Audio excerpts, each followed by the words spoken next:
So, you want to start the process of selling your own art. Makes sense since you are an artist. Even if you feel like your art's not up to snuff, anyone can sell their own art. And contrary to popular belief, you don't really need to be a quote-unquote good artist in order to sell your art. What even defines an artist? As far as I'm concerned, it's anybody that produces a painting or a drawing and does it as a profession or a hobby. But something that we might not realize is that everybody is an artist. Every time that a person writes, they are technically making 1,000 drawings. They just happen to be very small and they might mean something different, but nonetheless, it can still be an artwork. And if somebody really wanted it, you could sell it to them. But if it is your first time selling art, there is one key thing that you can know. When it comes to the process of economics and selling things, especially something that doesn't really serve any utility purpose, such as drawing, in order to sell your art well, you have to ask the question, why do people buy things that they don't really need? Well, simply, people like to express themselves, their greatest desires, and symbols and art pieces really reflect that. This is what's called a person's pre-established passion, and is something that I started to learn through the process of selling art and also making YouTube videos. Not that this is the #1 way of how to sell art, but it is something to study. You sell an original piece of a character that nobody really knows. It may sell one, but not many. Start selling art of a previously established franchise, a franchise that already has a pre-established fan base. On average, people would want to buy more of that. But for the artists that do want to sell original pieces,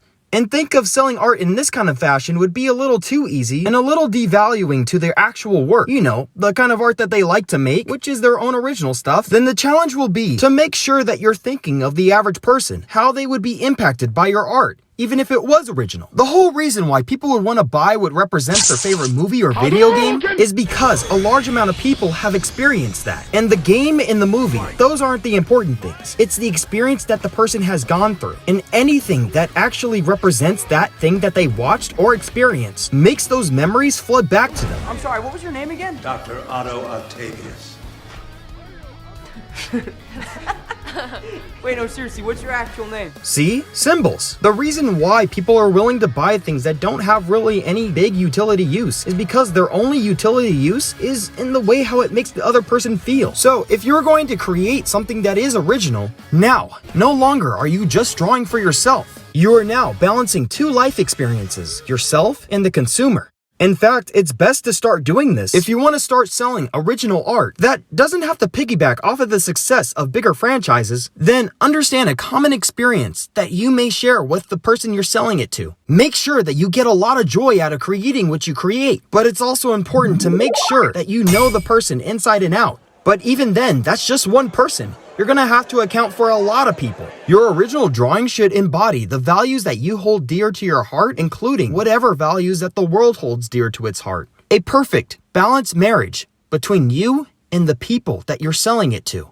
But surprisingly, this is not the most important thing when it comes to selling your own art. Because guess what? People have to know who you are. This is the biggest thing when it comes to selling anything. Advertisement. No matter what you're planning on selling, it ultimately means nothing if people can't see it up close. As an artist, if you really want to sell your own art, build a following. Start creating your art in public places. If you're a whiteboard artist, draw on the whiteboards at your school. If you're a chalk artist, create your chalk drawings in very public places where people have no choice but to see it. For something to do this weekend with the whole family, how about getting a little creative? Folks can head down to the barn at Salt at our Kaka'ako to express themselves at its Stop, Drop, and Chalk event. Powwow artists also made appearances to talk story and demonstrate chalk drawing techniques. Sometimes it may not be allowed, but don't let that stand in your way. Because by the time you've drawn something that's really awesome and very legitimate, people might cheer you on. So if you want to get a start into selling your own artwork, get your name out there and start meeting different people. Understand their core values and what they appreciate, while also understanding yourself. Because truly, how do you expect to sell anything if the idea is just in your head? It's scary and it's a rush, but it's all worth it once you get that first feeling of selling your own artwork. And I said that he's performing. It pretty much is a performance at this point. He's there to entertain. I got sick of doing the mundane thing where I'd work all day and come home and be lazy, you know? We're living in a time where it's easy to do that. You know, I can paint, I can draw, but something about collage always resonated with me. Art's fascinating. It is a language without words. In your opinion, could I make it into art school? I don't know. However, I do know working hard on what you love is a very powerful thing.